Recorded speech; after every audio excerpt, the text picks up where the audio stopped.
Sa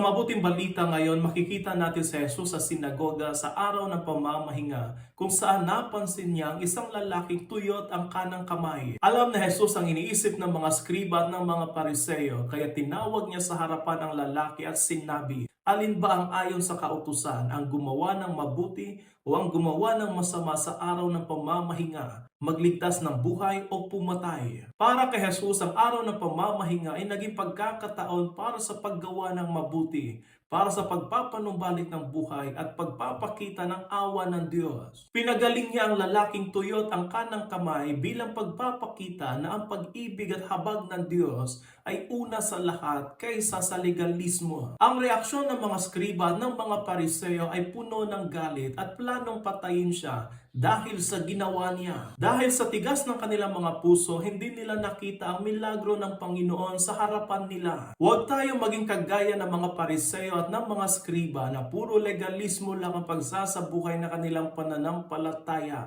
at kulang ng pagpapakumbaba, pagmamahal, habag at awa. Tandaan natin, mas marami ang naging santo sa pagiging mahabagin at maawain sa pamamagitan ng pagpapakumbaba at maibigin kaysa sa pagkakaroon ng legalismong pag-iisip at legalismong pananampalataya.